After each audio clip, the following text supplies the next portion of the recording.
Well, a warm welcome to everyone who is joining us this afternoon or evening, depending on where you are, for this EURAXESS ASEAN webinar, which will be all about how to do a funded PhD in Europe. And what we're talking about are the MSCA ITN. And if you don't know what I'm talking about right now, do not worry. In about 70-80 minutes, you will have a very clear idea what this opportunity represents.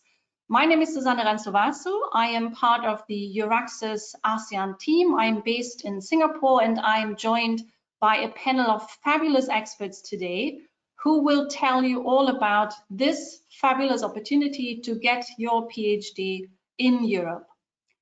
The first speaker that we will welcome today is my colleague Jenny, Dr. Jenny Almaco. She is based currently in the Philippines, but she's moving to Vietnam very soon.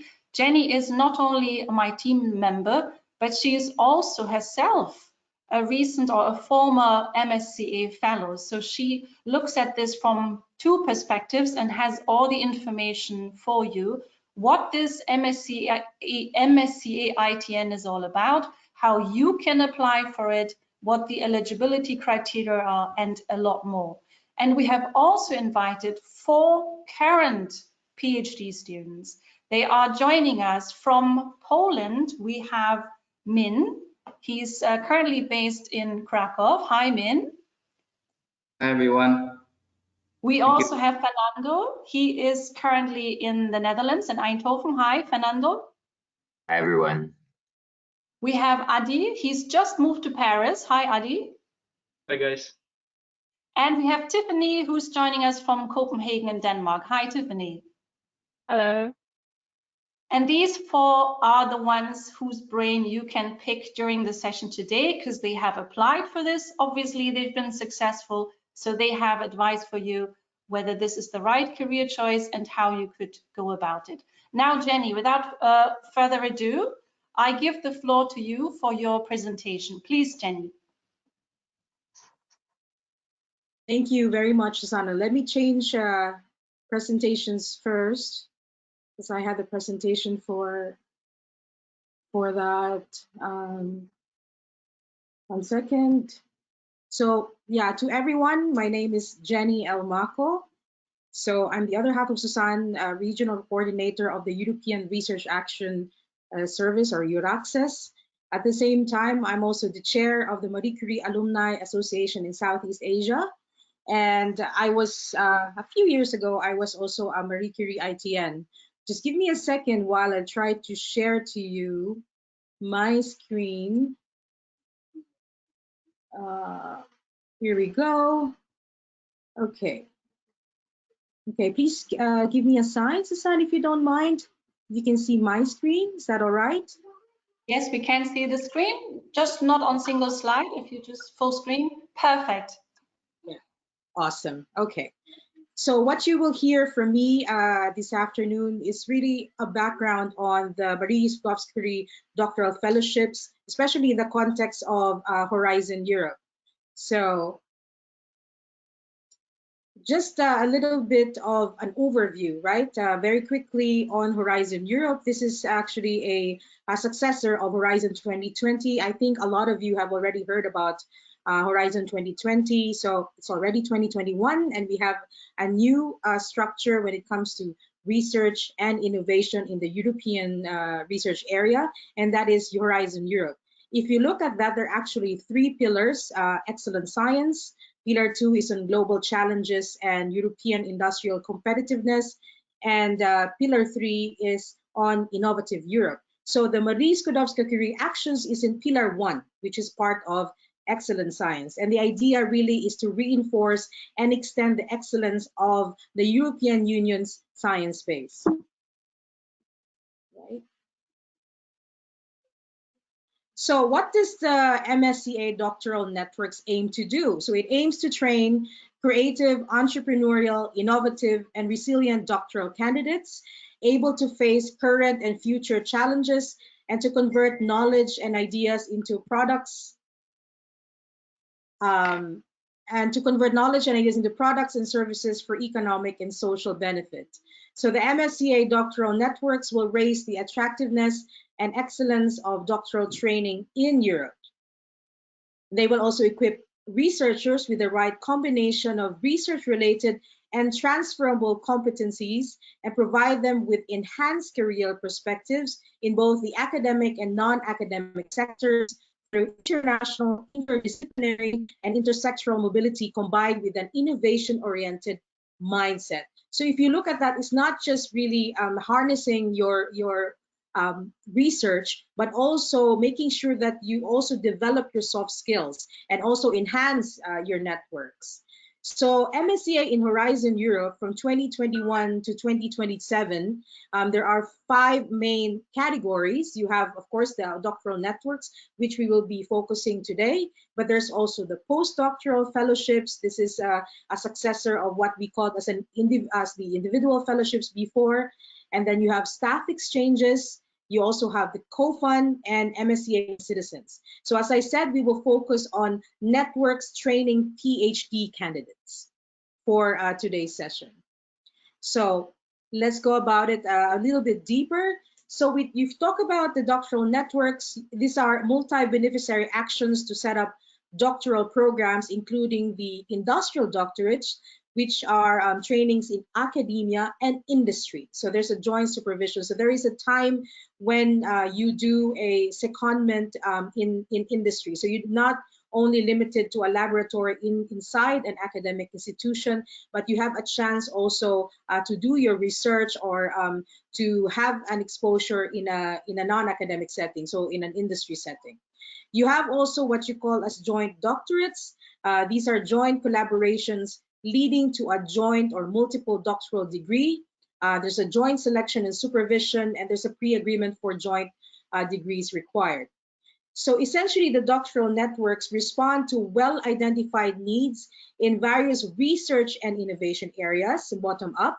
It aims to expose the researchers to the academic and also the non-academic sectors and offers training in research-related as well as competencies relevant for innovation and long-term employability. So this is not just a one-off, you do your PhD and then that's it, you're left off to fend for yourself. But even during the time of your PhD, what I really appreciated when I did my PhD training is that I was also exposed. I was able to do conferences. I was able to present there, but also able to really harness my skills when it comes to science communication, what the difference between open science, and also when it comes to really meeting the right people to further your research career. The other thing is it focuses on research and transferable skills. The great thing is you have a career development plan that you develop together with your research institution, and you're also your supervisor. And then, of course, it's very international, it's very attractive. The focus is really on mobility. So you get to, you get to learn about a lot of people, learn about a lot more networks. So really your base, your tribe, as it were, really becomes bigger. And it's even until now, I'm still reaping the benefits of becoming part of this network. So who applies? So for these doctoral networks, it's really the consortia of universities that applies. In order to apply for this doctoral network, I'm talking about the network, not about the fellowship or the scholarship that you're going to get, because that's another matter. This is if you are, let's say, an institution and you want to have a doctoral network. So you need to have 3 independent legal entities, and there's a minimum of 1 beneficiary from a member state.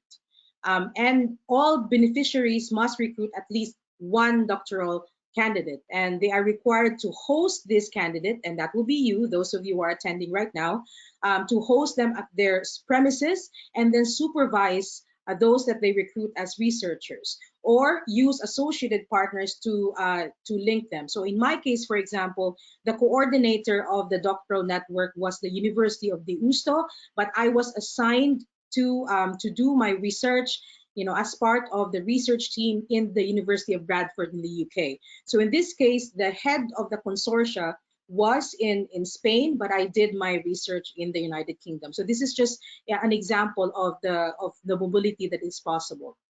So this will not be maybe very interesting for you, but just so you know, not more than 40% of the EU contribution would be allocated to beneficiaries in the same country. So just in case, you know, any one of you is would like to be heading an doctoral network in the near future, so after you do your PhD and you do your postdoctoral. Okay, so supported researchers must be doctoral candidates. In this case, you cannot be a doctor yet, so you have to maybe finish your master's degrees, and then you want to elevate your research career and want to do a PhD. So at the time of recruitment, you cannot have your doctoral degree. Researchers must be enrolled in a doctoral program. So of course, you will be enrolled in a doctoral program in at least one EU member state or associated countries. And the great thing about it is open to any nationality. But there is a caveat there. You must not have resided or carried out your main activity in the country of the recruiting beneficiary for more than 12 months immediately before the recruitment date. Now, there's a lot of questions about this, so I will give you a specific example. Again, in my case, at that time I was living in Germany. I was part of a research group in Germany, but I transferred to the United Kingdom. I have never been in the United Kingdom, and you know, for more than 12 months, although I was there for conferences, and I did like very short research for some weeks. So that's not 12 months, and therefore I was able to go there as part of my research. So the mobility rule is not 12 months immediately before your recruitment date. So if you have more questions about that, we can discuss that during the question and answer portion.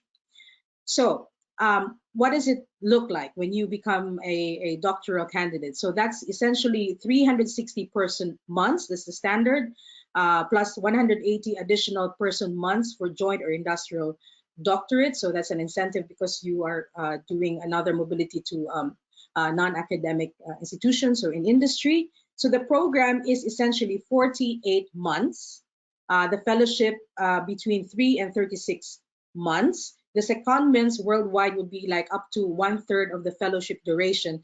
Actually, this depends, and that's why it's very important that when you search, and you should really go to the Euraxis website, the jobs that are open are there. Try to look for the doctoral network that you want to be a part of, and look at the specific, you know, requirements that they have when it comes to secondments, when it comes to the length of the fellowship, because most of the things I mean, all of the things are there. So it's very important that you look at it very clearly, and then you know you start maybe to email the head of the consortia so that it's clear for you.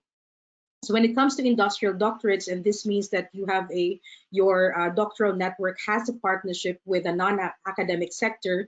So 50% in the non-academic sector, academic and non-academic organizations jointly supervise and can be in the same country. For example, if you do like an engineering, you are part of an engineering doctoral network, maybe you have like 50% of your doctoral studies, you do your doctoral research, you do in the university, let's say a university in Germany, and the other 50% you do in, let's say, like if you are focusing on automotive research, then you do that in a company in Germany that does that kind of research. So that's really good because it you know, it intersects between research and innovation. You know, it really makes you a much more whole-rounded you know, researcher.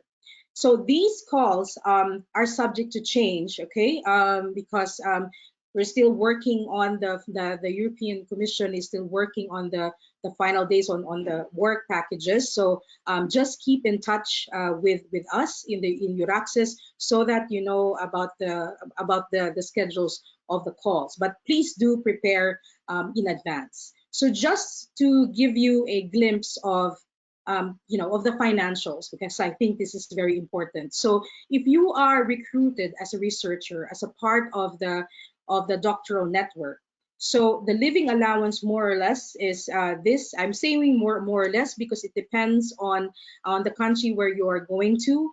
There is something that is called a coefficient, you know, that will change depending on the country where you are going. So if it is a place where it is much more expensive, there is a coefficient that they apply so that it sort of balances it off. So for example, you are in a country that, let's say, you know, Switzerland, as opposed to, you know, going to, let's say, just for an example, Spain, where depending on the rules that have been set by the European Commission, it says that, you know, the standard of living is higher in Switzerland. So there is a convergence coefficient that they will use so that it's, you know, it levels the playing field when it comes to the expenses that you take. But then, of course, it also depends on the national legislation when it comes to, you know, taxes, that because you will be employed. Like in most cases, it's a position. So in my case, for example, I was employed by the University of Bradford as a research fellow during the time of my PhD. So so then I had to pay also for taxes and stuff. But as essentially you get a living allowance of 3,400 euros depending on where you live. Try to compute that, you know, www.xe.com. You can do the computations there, or any other website that you know that does these computations. So you get that. That's your living allowance, okay? And then apart from that, you also get a mobility allowance of 600 euros. So the mobility allowance is given to you because, you know, the idea is really that you are well, first of all, you're already moving from your country to another country, and essentially you're also in constant movement because of your research. So this is the support that is given to you, 600 euros. Apart from that, if applicable, and this is really an answer to those, many of the people that I know, they are a little bit hesitant to apply for PhD fellowships because they're thinking, what will, you know, I have a family already, or I have a partner that I cannot leave, or I have, you know, I have to think about, you know, how this will work when it comes to, you know, work-life integration, like work-life balance. And that's the great thing about this PhD fellowship. It allows you, you know, to have that balance indeed. So the European Union, European Commission really puts a premium on making sure that researchers have this work-life balance. And so if you have a partner, or if you have a family, then apart from the living allowance and the mobility allowance, you do get the family allowance, which is 660 euros a month. And if applicable, again, this depends on, and you have to clarify this with the head of your doctoral network, the head of the consortia. There's a long-term leave allowance and the special needs allowance. When it comes to the institution, per person per month, there is what you call as the research training and network contribution. So in my case, I was able to use this a lot for, you know, applications for PhD schools, and also, as I said, like, you know, trainings in science communication, also like other networking events and other conferences. I was able to also use this one. And of course, there is also management and indirect contribution. So if you look at that, the one on the left side, the contributions for recruited researchers, that's the one that you will get. The one on the right side, that's usually managed by the head of the consortia or your host institution. So again, you have the living allowance and you get the mobility allowance. And if you have a partner with you, you're bringing your family with you, then you have the family allowance. And then if it is allowable, depending on your circumstances, you have the long-term leave allowance and the special needs allowance. So if you look at that, it really allows you to, you know, to concentrate on your research, at the same time have this healthy and balanced life, you know, and that's really very important, of course, for us. So just to let you know on the award criteria. So now you are planning to do your proposal. These are the main criteria. First is, of course, excellence. So what does excellence mean? It means quality and relevance when it comes to the project's research and innovation objectives. You also need to show the soundness of your proposed methodology. So it has to be clear what you want to do and how you're going to do it. And you know, it's very important also to remember that, you know, you want to change the world, but you don't have to change like the whole world, right? So there is a specific thing that you want to do. There is a specific question that you want to answer, and that has to be clear in your proposal. The next is, of course, the quality and credibility of the training program and the quality of the supervision. So that's 50%. So really, excellence is 50%. Impact is 30%, and this means contribution to structuring the doctoral training, the credibility of the measures to enhance career perspective. So basically, you know, how it's going to impact you as a researcher, the suitability and quality of the measures to maximize expected outcomes and impacts. So in your plan, it has to be clear how you're going to communicate, you know, the results of your research, how you are going to disseminate the results of the research. So including like communication activities, like for example, publishing or going to conferences or like going to networking events. That's very important to see as well. So it's not just the proposal, but also how you're going to show that, you know, this is the work that you're doing and this is the outcome of the research through the MSCA network. And the next is the magnitude and importance of the project's contribution to the expected scientific, societal, and economic impact. So, you know, for example, you know, if you're doing something on the Sustainable Development Goals, it has to be clear, you know, how your project contributes to that. Which, let's say, which SDG are you doing? What are the specific measures? So it's very important to show that in your proposal. Lastly, certainly not the least, for 20% is quality and efficiency of the implementation. So you have to show that, you know, the way that you carried out your research, the plan that you when you do your research is of course is you can show quality and effectiveness. It should also show like, you know, how you're going to work with your supervisor, for example, how you're going to work with other people in the network. If, for example, you are a part, like in my case, I was part of a bigger network. So I was the only one in the UK. But I was part of a network. There were other funded PhDs in Spain and in other places. So how we work together, for example, to answer a particular work package, and how we harmonize and how we work with our supervisor, what our impacts are, it has to be clear in the proposal. And you will learn a little bit about that, you know, together with the panel. I'm sure they have a lot of things to say when it comes to this. Again, this is just a call overview and just to get you to perhaps to inspire you, you know, to start already your research, to start writing, you know, even if it's not that clear at this moment, really the most important thing is you start writing. So that's really the case. So you look at that, the doctoral networks, the call opening is envisioned to be May 18th, but again, it could change. The call closure is about the 16th of November, but again, this could change. So just please keep in touch with us and also search Euraccess for the openings.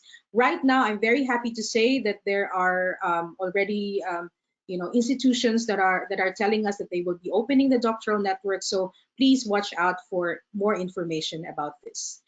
And another wonderful thing about becoming a fellow, a doctoral fellow, is that you become a part of the Marie Curie Alumni Association. As I said, I am the chairperson here in Southeast Asia, but there is a bigger MSCA, and we meet every year in, you know, different parts of Europe. We gather together. This is like you know, a gathering of some of the best minds from all over the world, and it's a very, very supportive community. During this time, you know, over a course of, let's say, 3 days, during the General Assembly, you learn a lot more about research. You can also, you know, lean towards each other when it comes to like some challenges maybe in the part of your career, or you can also collaborate. There have been a lot of wonderful collaborations that have come because of the Marie Curie Alumni Association. Even as we speak, we have like a lot of activities. Right now, there is a publication. I think this is a how to publish series with, I think, MSCA Italy, and then there's another group that does programs when it comes to researchers at risk.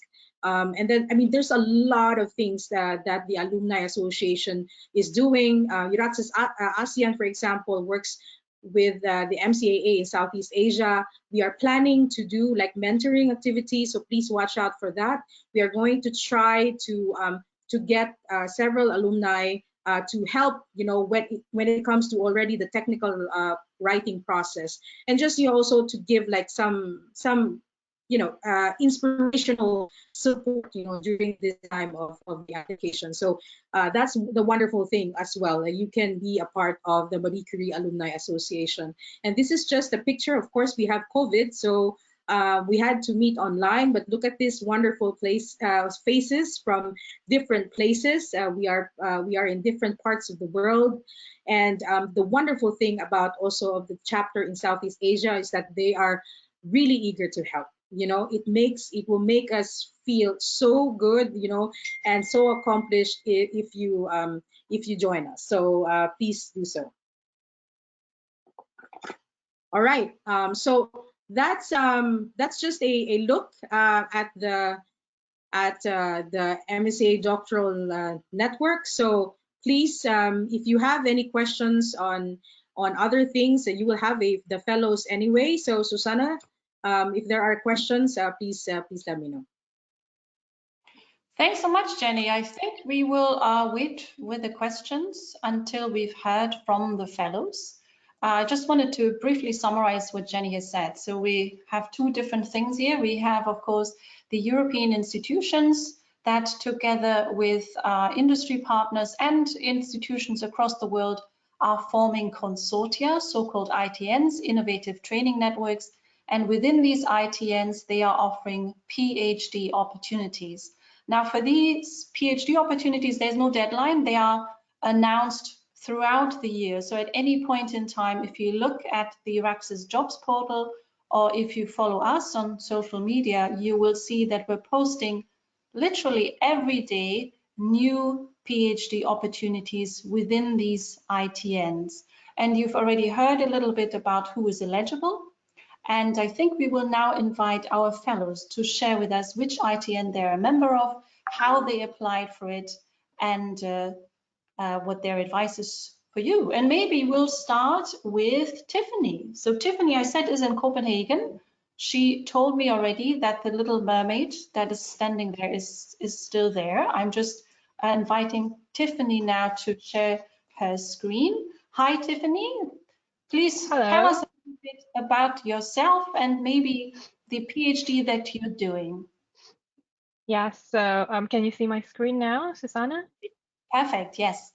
Yes, so hello everybody. As Susanna have told you, my name is Tiffany and I am currently an ITN fellow under Food Engine Consortium here in Denmark, Copenhagen.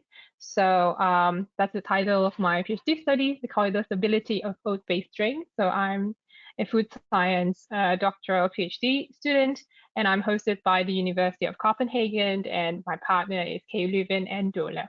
And Dole is my industrial partner.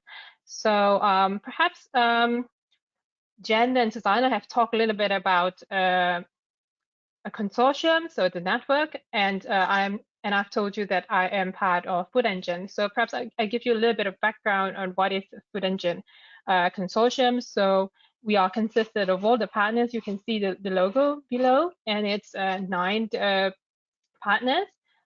We are consisted not only universities like KU Leuven, University of Copenhagen. We also consisted of research institute like INRAE and HASAC for our market research partner. And we are also joined by our industrial partners such as Cargill, Unilever, G&T, Greenyard. So yeah, and for the next 5 minutes, I'm going to tell you what my PhD journey has been like.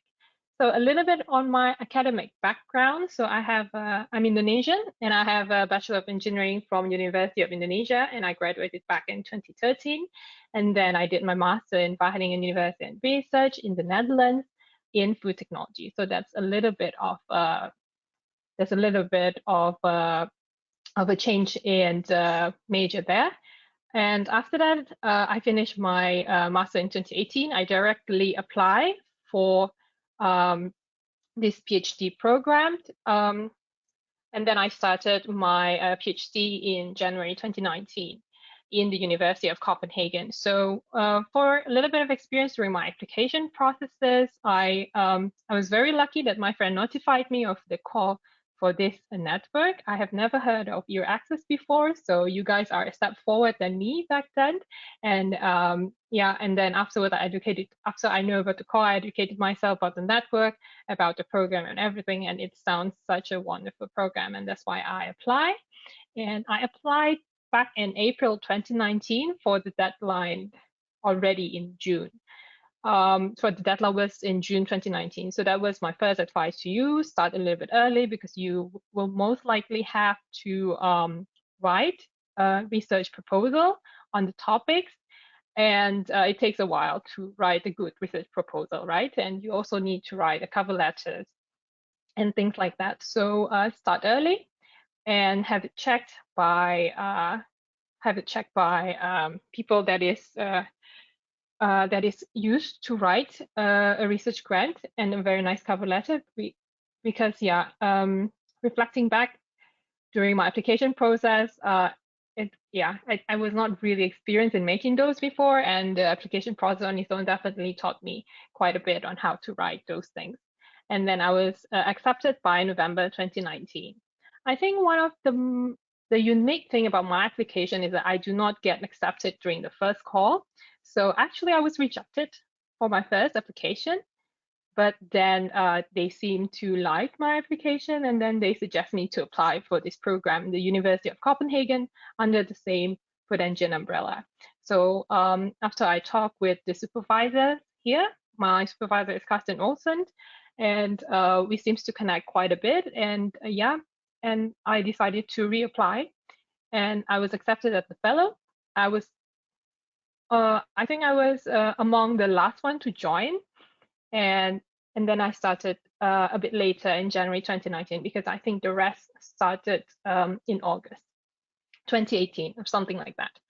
And yeah, so that's definitely quite an interesting journey, my application process. And what I can say is that persist and educate yourself about the project. Talk to the supervisors if you can beforehand, because it's a PhD after all, and you'll be mostly communicating with your supervisors. And after I started my journey, I went to Belgium just a month after I joined the network for our first winter school. And then I moved. I think Jen has stressed a lot about mobility. Yes, we do move a lot. And then I also did a secondment on my second year. It was last year in Germany. It's in Dole. And then we also did the last time the third winter school just in February this year. It should have been in Paris, but because of Corona situation, of course, it was cancelled and become online. And yeah, and as you can see, there's quite a lot of flag there. I think that should show you, should illustrate to you that indeed is quite mobile. It's quite a mobile program, and I would like to say that the highlight of my journey so far with ITN, with MSCA ITN, is that first, the program on its own is very unique. I get to travel a lot and be interacting with a lot of people coming from multicultural background. I think there are these are like all the fellows and their supervisors. And yeah, there's quite a lot of multicultural network there. I have fellows from India, from the Netherlands, from Europe, from Germany. I'm Indonesian, and then we have those from Philippines. So you get to interact and learn about these peoples, and also the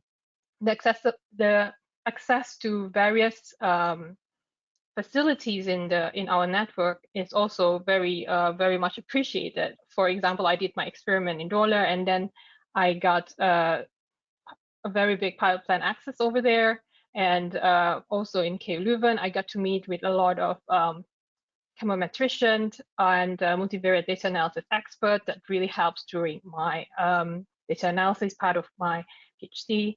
So the network on its own gives so much support in terms of not only hard skill expertise, but also soft skills expertise, I guess, because we are for Food Engine, we always meet every 6 months, and every 6 months we are always trained. I think during the first, our Food Engine topic was on multivariate data analysis, so that's a hard skill.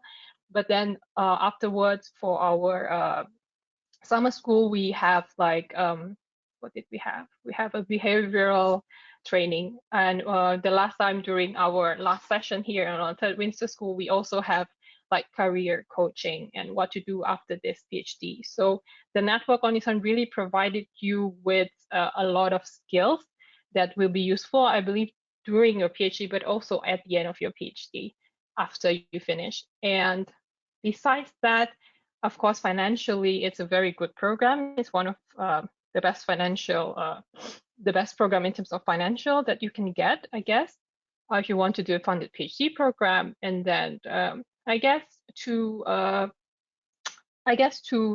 close this session, this sharing session, from me, I would like to say, just try to apply and keep an open-minded and network and understand about the program as much as you would like. I think that's all from me, Susanne. I hope it helps. Thank you so much, Tiffany. It helps a lot, I'm sure. And please stay on the line. I think we're inviting now our next panelist, Min. Now, Min, as I said, is in Poland, in Krakow. And he's originally from Vietnam. So Min, if you would also like to just share with us in a few minutes, maybe 5 minutes, what your journey has been. Thank you so much. Can you hear me well? Yes, we can.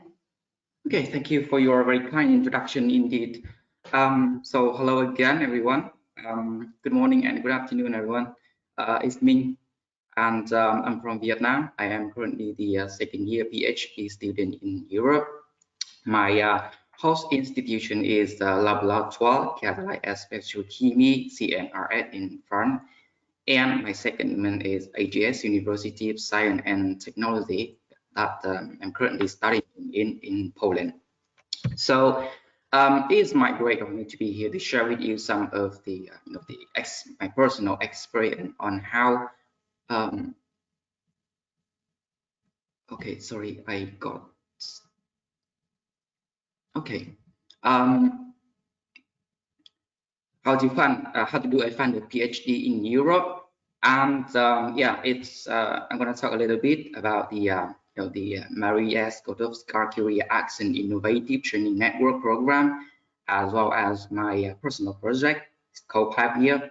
Also about my own PhD journey, and also some tips, hopefully, about the application procedure and the advice.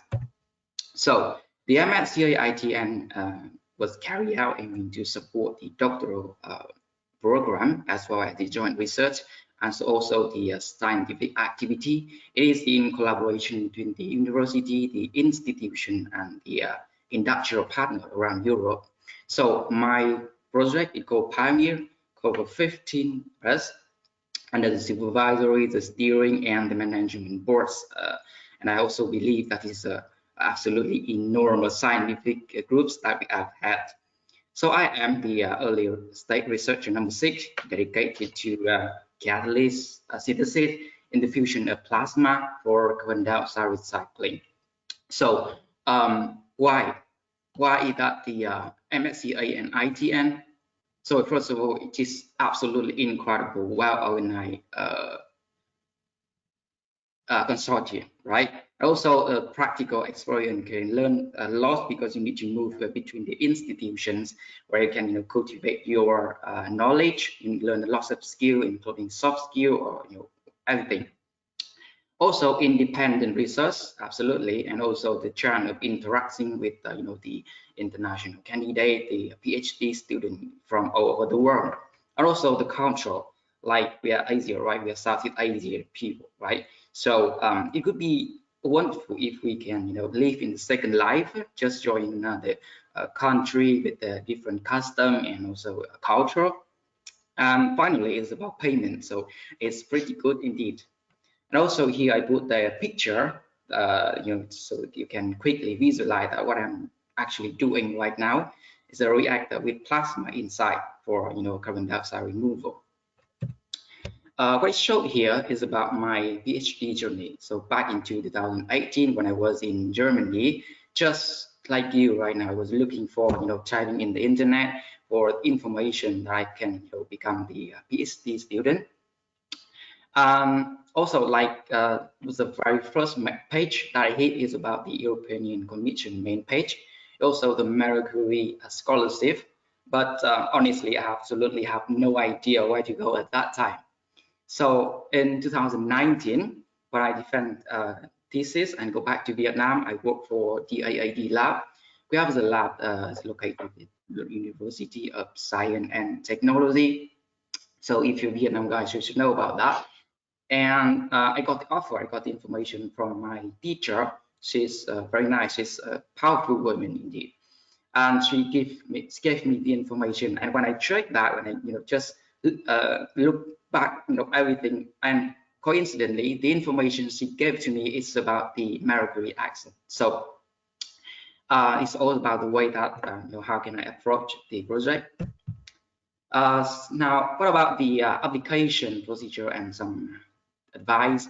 So 3 possible steps can be sketched here from my point of view. Step number 1 is about the preparation, where you need to look for all the requirement criteria from the project.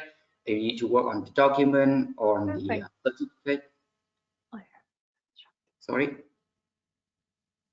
Okay, anyway, and also more importantly, you need to prepare yourself before diving in the second step.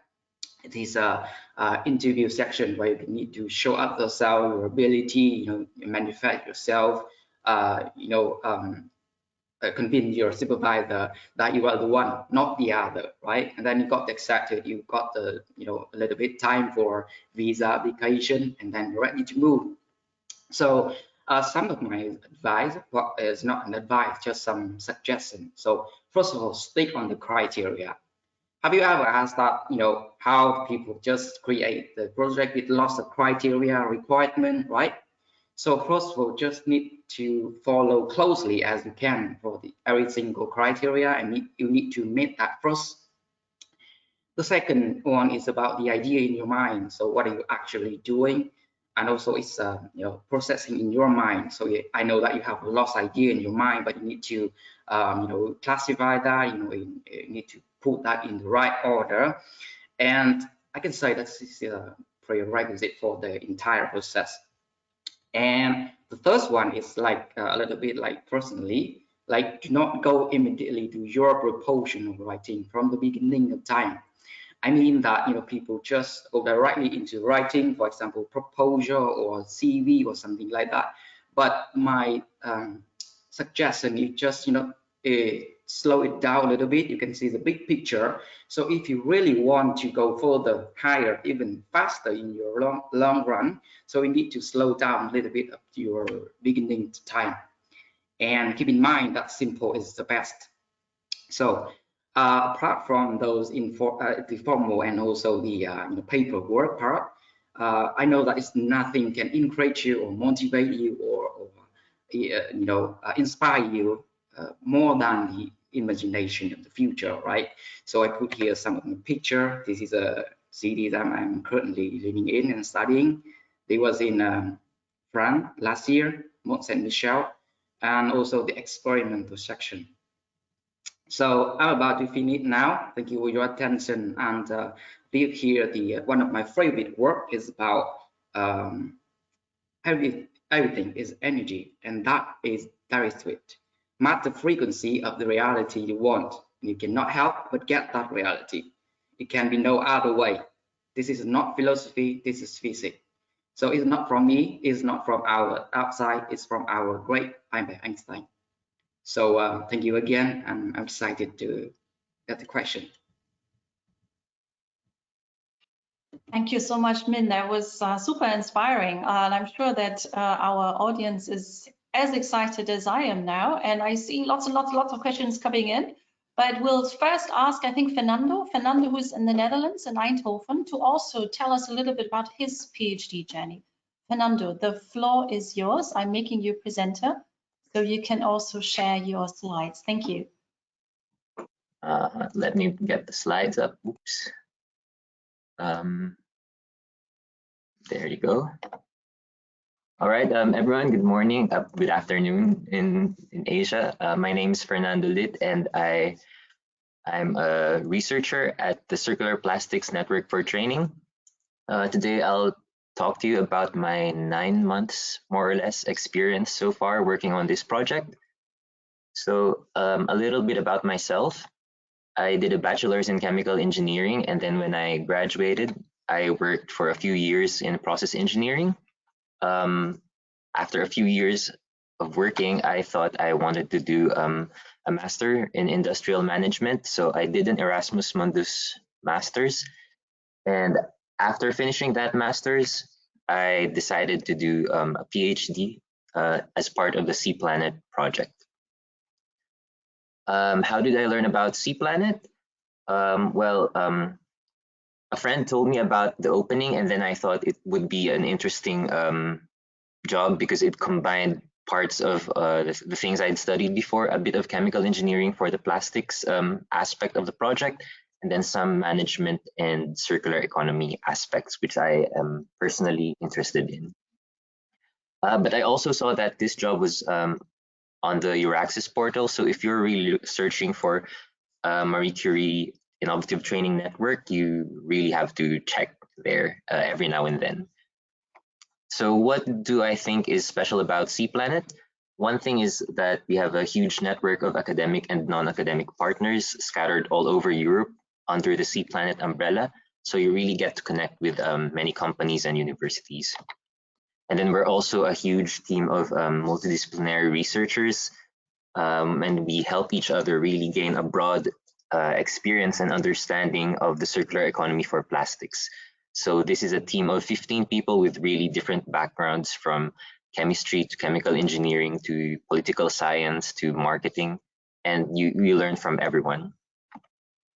Another good thing about the project is that just in my research project, I'm already affiliated automatically with 3 institutions. So Eindhoven University of Technology is my home university, but I also will be working for some time with Dow Chemical Company and Ghent University.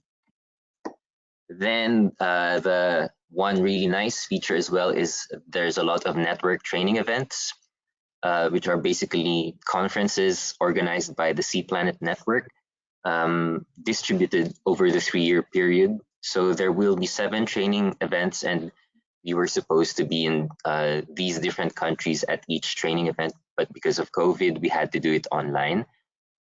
But when things settle down, we will be traveling every time to attend these conferences. And then the Sea Planet project also has a wide social impact. So our outputs will all be open access, and we don't just do scientific publications. We also have a lot of opportunities to disseminate knowledge outside the scientific community. So for example, we're planning to write a children's book and translate it to different languages from the efforts of all of our ESRs. And then some more personal points. I think that you also get access to a pretty good standard of living in European cities, which comes as a bonus for doing an MSCA ITN. These are some pictures I took. The ones on top were taken from or outside my where I'm living, and then the pictures below are of my office building. Yeah. And then, of course, because you're in Europe, you also get to travel to a lot of places. Well, maybe more after COVID, but Europe is really well connected and doesn't have a lot of barriers to traveling. Well, before COVID happened, so it will be easy to visit places and learn more about history here. See cities that you normally wouldn't have thought of going to. So that's a nice bonus. And now, how did I approach the application? Well, I asked myself 2 important questions. The first one is, how does my background fit into this position? will my current knowledge and skills help me succeed in the role? And then the second question is, what do I want to do after the PhD? Does the PhD help me get closer to a future I would like for myself? So after asking those questions, I kept them at the back of my mind, and my answers to those questions would be reflected in my motivation letters, in my interviews. And my advice for interested candidates would then be to treat the PhD application as you would any other job application.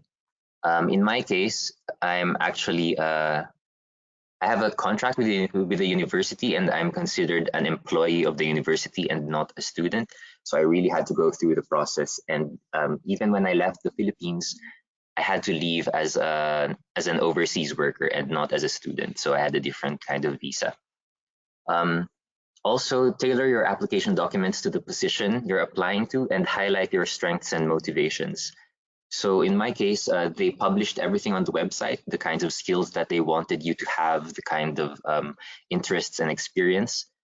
So there were a lot of requirements, but just like any other job, you don't have to check all of those boxes, but you have to show that even though you're not checking those boxes, you can still perform well. So in my case, they said, for example, that I needed to be proficient in mixed methods or qualitative methods. But I told them I only had experience of doing that one time in the master's. But then I managed to explain to them some concepts that I learned in applying these methods, and they were convinced. And then finally, even though there's no guarantee of being selected, approach each step of the process with confidence and just enjoy it. In the end, every job application is a journey, and you learn more about yourself, and I think you get better and better the more times you try. That's it. Thank you. Well, thanks so much, Fernando. I think that was very clear already. And we're just about to go into the Q&A, but we have one final presenter, and that is Adi, who's originally from Indonesia, I think, and he is joining us from Paris, where he has just moved, I think, yesterday. Adi, please share with us your experience. All right. Sorry, I just have to make you presenter. Just give me a second. Adi is there. There you go. Now you can share your screen. Okay. Please let me know if you can see my screen. We can. Okay, perfect. So hello, good morning, good evening, everyone. I will give around 5 to 7 minutes presentation about my experiences as an MSCA Fellow. So I hope you could learn a thing or two about this. So like Tiffany, I'm also a researcher at the Food Engine Network. So my ESR call is number 13, which is Understanding Carrageenan Extraction Principles. So it's about seaweed. And also uniquely, my host is actually a company and not a university. So I was employed by Cargill R&D Center Europe, but my university partner is KU Leuven, where I will get my doctoral degree from. Also with INRAE AgroParisTech, and I'm doing my secondment right now at Paris. Okay, so first of all, how did I learn about this opportunity? I was in my master's program in the US in the year 2018, and I think somewhere in the middle of the year, before August, I actually got this information from an email of the university department. I also did not know about Euraccess before, but interestingly, the department also received it from a higher institution. So it was a relay of emails. So if any of you want to know more about PhD opportunities, I really recommend to find your professors maybe, or if there's an international office in your university, they would know, they would probably receive a lot of information about these kind of opportunities. And also interestingly, for this Food Engine Consortium, out of the 13 ESR calls, there was only one topic about seaweed research, and it was hosted by the company Cargill R&D. So if you're in the food science, you know that Cargill is a big name, and I'm also personally interested in seaweed, so it sparked my interest. And then I know that most of you who have a master's degree or just finished master's, you would have this dilemma whether should I continue my PhD or should I go to work. I think you should take your time to think, do I want to do a PhD? Know that doing PhD is challenging. It's not always a golden ticket to a better life. Do I want to commit 3 or 4 years of additional research? For me, that time I was also in this dilemma. I wanted to go work or do a PhD. I didn't know, but because of this unique call by Cargill R&D, and also for me doing a PhD, I set it as a personal achievement for improving my skills. So some of the things you could try to see whether doing a PhD is the right decision for you. Try to think, what are your career goals? Do you want to work as a professor? Then definitely go for it. Do you want to work in a company? If so, then where do you want to stay and work in the future? Because I know that different geographical locations might vary whether they have PhD opportunities in a company or not. And also, in my case, in a background like food science, where I do know that several companies, they have research centers and they do have PhD degree employees in those areas. So then I set my heart to applying for food engine. So how did I approach this application? Basically, I asked myself whether the research consortium matched my general education background. So I did my undergrad in agriculture, and then I changed in my master's to food science. And then I did see, yes, okay, this consortium was pretty much in line. And I do have to say that complete background linearity is not a must. So for example, in my master's, I did fat or lipid research, and then I just make a U-turn or a right turn towards the seaweed research. In food science, yeah, these kind of things are still similar as long as you have the basic chemistry, you can understand. So I think this is also good to know. And then again, like I said, did the research project, did the topic match my interest? Was I interested in the partner institutions? Like I said, because it was unique, it was a company hosting me, so I applied to that one. And how is the PhD training special? I would have to say that this Marie Curie Horizon program is very special because this is my first time seeing that there's a unique combination and a mature partnership between industry and university experience. Maybe in other parts of the world, only the professors get to deal with the industry, and then the students just do the research. But in this one, you get a direct meetings and access with all the institutions involved. Also, like the previous panelists have shown, you get to experience the European life, research, and work culture, which I would have to say that in terms of research culture, Europe is probably the best because, as you know, a lot of famous scientists, also Marie Curie herself, she was from Europe, and then so this research logic is very strong here in Europe. So it's very nice to look forward to. Also in Europe, PhD is seen as work, so you're entitled to several benefits. And also for those hosted in industry, I would say that your status and contract is from the company, and this could count towards your work experience, perhaps. So my advice to you, if you have already decided I want to do a PhD, okay, now how do I increase my chances? First of all, I would say don't be afraid to apply. Your supervisors will not expect you to know everything. So apply for things or for research topics that you're confident in. Also, prepare for your interview. So once you got screened, and then if you are called for an interview, you should really prepare for it. They could ask some technical questions regarding the topic, but then be genuine. Don't act like you know things. If you don't know, then just say, okay, I don't know about this, but I would learn more about it, for example. And if you're asked to write a research proposal, don't be scared. It is bound to change. For example, my research proposal that I submitted was completely different than in the end what I did. So like I said, project may also change after you start. It happens quite often, actually. And also then, since it is a PhD, they would expect you to showcase your research experiences, your skills. So for example, if you have written a thesis before, if you have published a paper before, or you went to conference, do highlight these ones.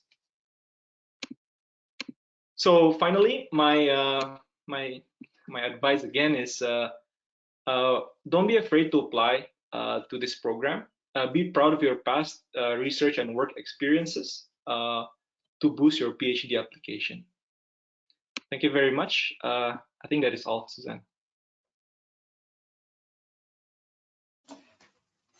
Thank you so much, Adi. And maybe if I could invite all the panelists to kind of switch on their cameras now, and then we have the opportunity to answer some of the questions, because we got a lot of questions and I'd like to hear from all of you. One question that keeps coming in, of course, is there an age limit for that? Maybe Dr. Jen, if you could just quickly respond to that question. Yeah, so age is not, an important criterion.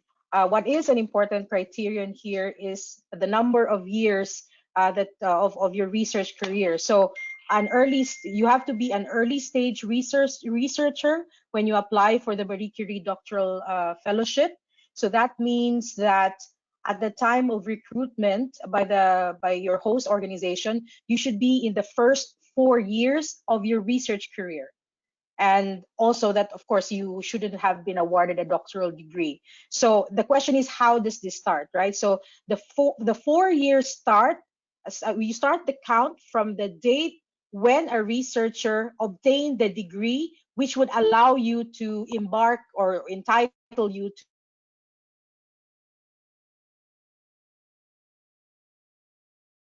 We've lost you, Jenny. We can't hear you. Jenny, your microphone is not working. Jenny, can you still hear us? Because we cannot hear you.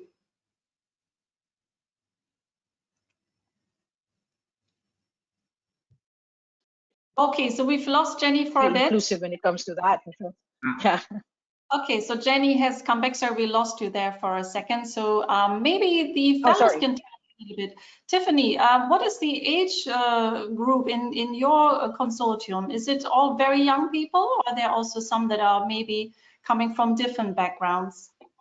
Yes, so actually I'm one of the oldest because I've worked, I've worked previously before I continued my master's. So I worked for 2.5 years as a R&D process engineer in an Indonesian food company. And that makes me one of the oldest, and I'm comfortable with it. So I'll just say I'm I'm going into 30 this year, and the range, I think the earliest you could apply to be an MSCA and ITN fellow is after you finish your master degree, right? And for Europeans, they only need 5 years, most likely, to finish.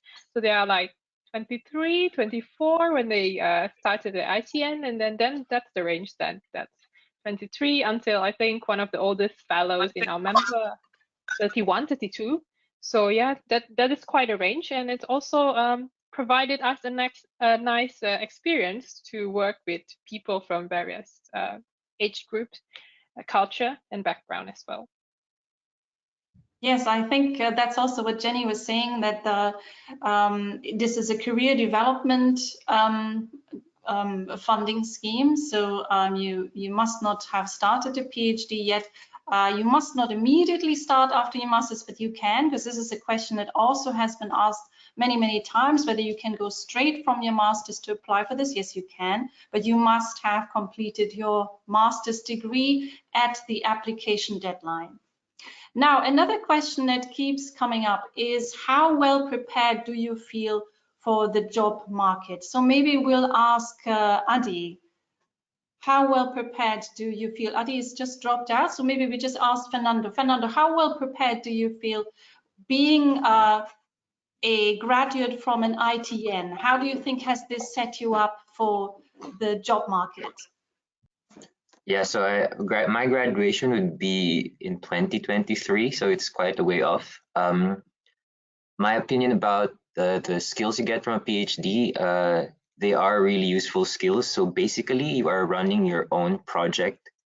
You usually would feel that you are kind of on your own. You take decisions on your own. You motivate yourself. So I think that's one really big factor of doing a PhD. You really push yourself through. These are skills that you don't easily put on a resume. So it's kind of hard to sell based on my discussions with other PhDs. But in the interview process, as long as you frame the skills, the things you've done, the work you've done, the skills you have to match whatever job you're applying to, you can still go to academia, you can go to industry, and to any kind of job that you want, as long as you've accumulated the evidence through your 3 or 4 year journey that you do deserve this job, that you have the skills to enter this job. And I see it with my colleagues as well, that some go to academia and some go to industry. So it will prepare you, I think. Excellent. Thank you so much, Fernando.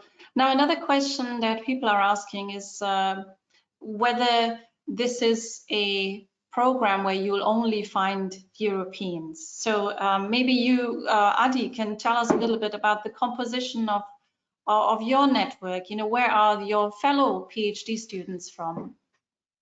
I would say it's pretty balanced. Half are Europeans. They come from Germany, Spain, Netherlands, and then the other half are also from India, Indonesia, Philippines.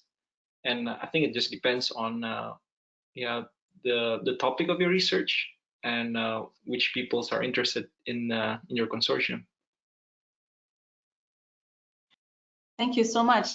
Now, also another question, application advice. So we have some people in the audience today, they have actually applied, but they weren't successful. Maybe if we start with Min, you know, what is your key advice to anyone? I mean, we've already heard you need to put together a good CV, but also if there is an interview, do you have any advice how you can make yourself stand out to be the one candidate, to be the best person for that position? Min, what is your advice? Okay, so as I mentioned also in the slide, that preparation is the key. So when you prepare something, it's not only about just writing or even in the interview section, right? So you need to, sometimes we need to take the time to slow down a little bit, see the big picture, right? So we need our weakness also. Sometimes, also when you are confident in yourself, which means that you have the well prepared everything, like document everything with the knowledge. So even if you don't know about and something in, or for example, even a question that the supervisor or the board asks you, you can confident to say that I'm sorry, I don't know about that, or I didn't figure out that what will happen. So I believe the key also about the preparation. So just take time on that. You can slow it down from the beginning, but you can go faster, and for sure it will be worth it. Thank you so much, Min. Maybe Tiffany, if you remember your application, because you're already in your third year, so you're just about to finish. How important do you think was it for you to already have publications at the time when you put together your proposal? Was that necessary? Yes, it was never written in a black and white paper to be necessary, but it's definitely helpful, I would say. I did have one publication that is for my master thesis in collaboration with also a PhD student in Wageningen University. And I think that helped to boost your application, but not necessarily becomes a prerequisite. It helps to show that you are a competent researcher to be, and you have been included in you have been part of a research project that's been quite successful in disseminating their results. So yes, it just helped to build up your profile, I would say, but you could also build your profile from any other activities, like working in a company and then you deliver like the scientific part of the project that you were in. I think that could also help. Thank you. I think that's great advice. So a publication will of course never harm you, I guess, but as you said, you have to really present yourself and look at all the achievements that you've acquired throughout your academic career, not just publications, but you could also, for example, have done some mentoring, or you have work experience, as you said, in an industry, for example, or you've spoken at conferences. I think everything to make yourself look like a credible applicant, I think that's key. Fernando, if I ask you about the proposal, do you remember someone is asking how comprehensive does the proposal have to be? Is it just a sketch, or do you already need to have a very precise outline of what you want to do? So in my case, I follow the Dutch system because I'm a Dutch employee, and what they do here is you dedicate the first part of your PhD in writing a proposal. I have a bit of information in relation to the previous question. So I joined the PhD without really knowing a lot about sustainability and circular economy because my background is mainly chemical engineering, but they still hired me. And I think they did that, they took that decision, taking the risk and believing that I would be able to pick a lot of things up from all of the reading, which I had to do in the first year of the PhD. So for the Netherlands, what they want is for you to show in your proposal that you are ready to undertake a 3-year journey to do 3 research papers. And so they don't really, they do check mainly the feasibility of the project. So it doesn't have to be really detailed or very general. It has to be somewhere in between, but you have to prove your case that you've done the reading, that you've thought about what you want to study, and that you will be pushing the knowledge in whatever field you're working on a bit further. So yeah, in my case, it was mainly to show them that I thought about the methods, I thought about the fields, and I thought about what kind of contribution I want to make at the end of the PhD. Thank you. That was great advice, and that answered one of the questions that, again, we've received a lot, namely whether you need to have a master's in exactly the same area as the PhD that you want to do. And as you've said already, you've kind of changed a little bit from your initial master's focus in your PhD. Adi, I wanted to ask you if you reflect a little bit, or maybe all of you reflect on your career so far as a PhD. How is this different from maybe doing a PhD in just one institution, just picking a kind of like a normal PhD program? What do you think has been as different and special about the experience? For me, especially, it's really different because, like I said, my host is actually a company, and but I do go to KU Leuven regularly to take classes.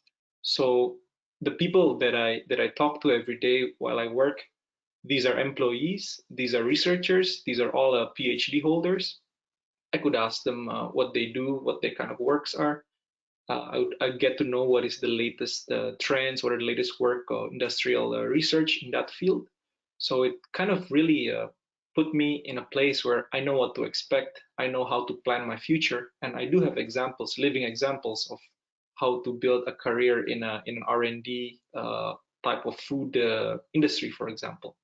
Whereas I think if you are in a university, although it has its own benefits, like, okay, you focus on your research, you really explore novelty and things like this, but these are not something that these access you don't get if you just do a usual PhD in university, for example. And likewise for those who are also just their hosts in university, they get, because in food engine, you go to a company, everybody must go to a company to do research. So this is kind of this valuable access to the industry you don't get in a normal university. Thank you. And Min, maybe if you reflect, what's been the most enjoyable part so far of you doing your PhD in an ITN? Well, I would say that is interaction between me and also the supervisor board and also the another PhD student. So something I'd like to say here, because like we create the section called the communicating section.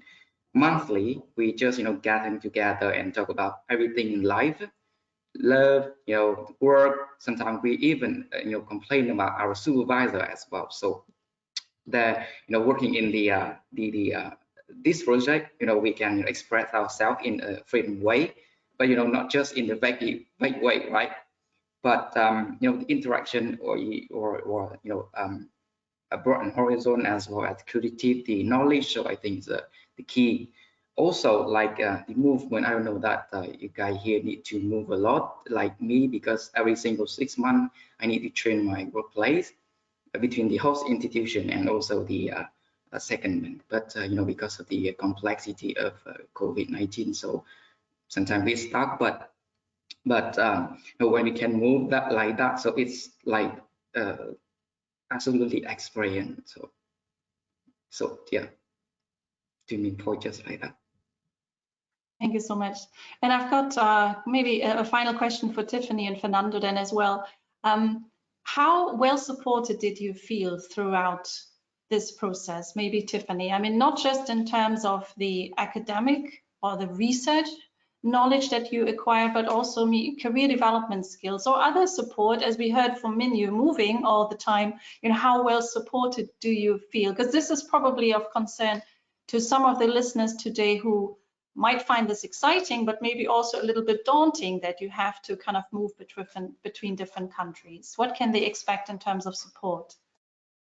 I would say that person-to-person experience might differ because, of course, each of us, like our own PhD project is tailored to us by ourselves. And you could have, as a PhD student, you could have also a say in those situations. So it's highly tailored to you. And based on my experience, financially, you don't have to worry if you're part of MSCA. You get the mobility allowances, and they even help to pay rent while I am doing my secondment. So I have my rent in Copenhagen still paid, and I have an extra money to only pay for the rent in that secondment partner. So financially, you don't have to worry.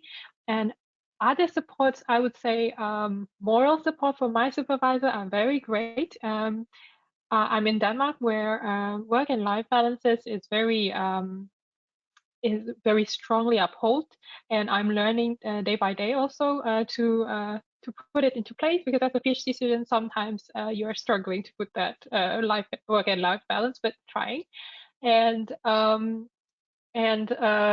company support is also quite high, because not only the HR supported me, they also provided me with a lodging, let's say, during my short secondment. Because of COVID-19 issues and everything, it becomes very complicated, as Min said, and our network has been very helpful and flexible in arranging all of these mobility for us, even though, of course, there's COVID-19 restrictions, so we cannot be as mobile as we would love to, but both from MSCA, my university, and the company, they all have been very supportive and very lenient, I would say, in making this happen. So yeah, very grateful for it. Thank you so much. And then Fernando, you are the final question for you. Then also, you know, what is your most positive takeaway from the experience so far, and kind of your message to the potential applicants that are listening in right now? That's a kind of difficult question. Yeah, so my favorite part of the ITN, I would say, is the opportunity that it has given me. So before doing this ITN, I was working in industry, and I was getting used to the processes. And I think I completely forgot about the world that academia had to offer.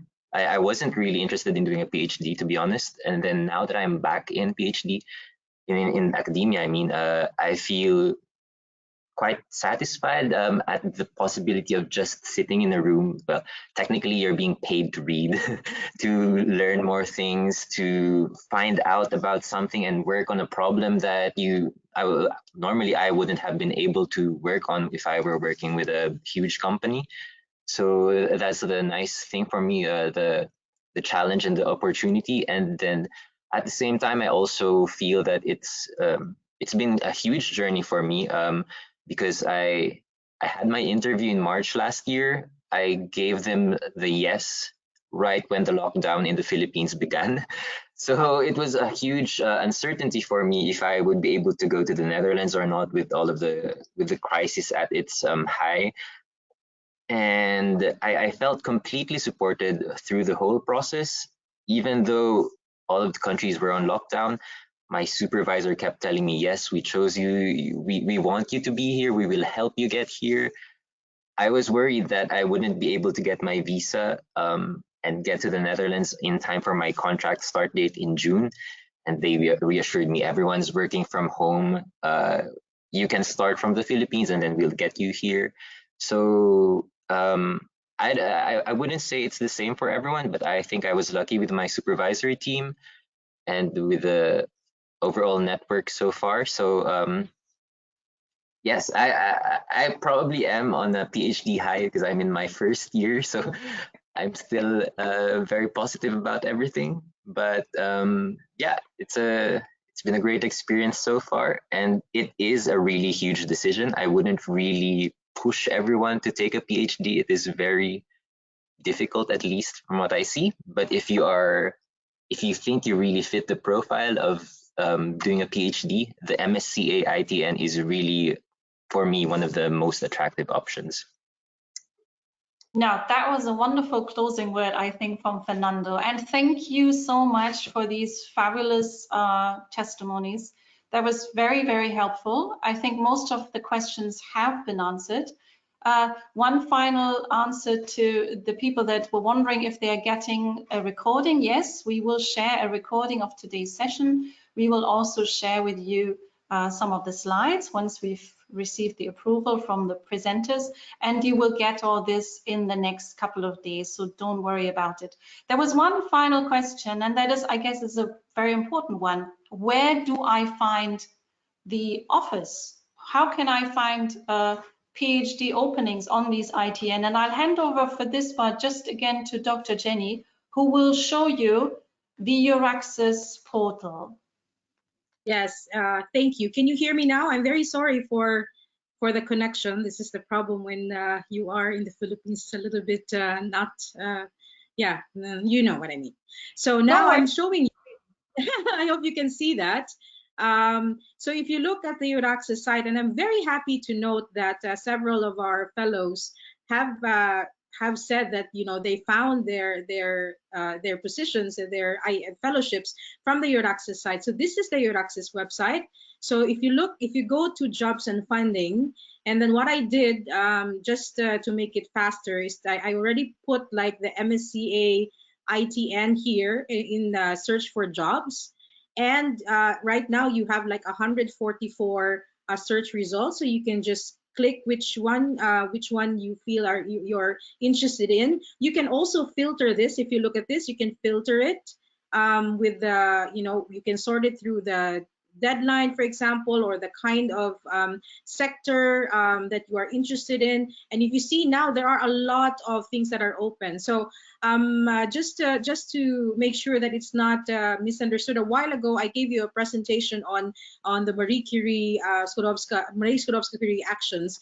But if you look in Euraxis, each doctoral network that's offering an MSCA ITN or an MSCA doctoral fellowship, they are giving you their deadlines. So if you look, you can look the application deadline here. You know, this one is in May, the other one is still in May. This one is a bit later. This is in June. So if you spend time, you know, just looking at the website of Euraxis and look at the offers, I'm sure there is something that will catch your eye, and yeah, you will move towards that career journey with MSCA. And again, if you please follow the social media accounts of Euraxis ASEAN, because Susanna and I, we try to regularly update the website and our social media platforms, especially when it comes to offers as they come for the MSCA doctoral fellowship. So long as you keep in touch with us, for sure you will be updated and you will get to know, you will be informed on the opening. So just keep in touch with us. Thank you so much, Jenny. So just to summarize, there are continuously openings, PhD openings in ITN. And in fact, over the course of the next 2 years, we're expecting 1,500 openings. So clearly there is something there for everyone. And for those people that were asking a question, is there something in my field, in the social sciences, in whatever very specific topic you're interested in? Yes, I can assure you, you will find an opening if you just keep looking. And I think with the advice that you've received today, you're well prepared to put in an application and to become a fellow yourself. So I think this is the time for us to say thank you so much to the panelists. Thank you so much for sharing your expertise. We wish you all the best for the rest of your PhD. We know the third year is the worst because you just have to keep on writing, but you'll get there and the reward is wonderful. So we hope that COVID eases up also in Europe soon, that hopefully on your graduation day you can hug all your friends and family. And with this, thank you to our audience for joining us, and we'll see you again soon on the Euraxis ASEAN channel. Thank you so much and goodbye. Keep safe, everyone. Thank you. Thank you. Bye. Bye.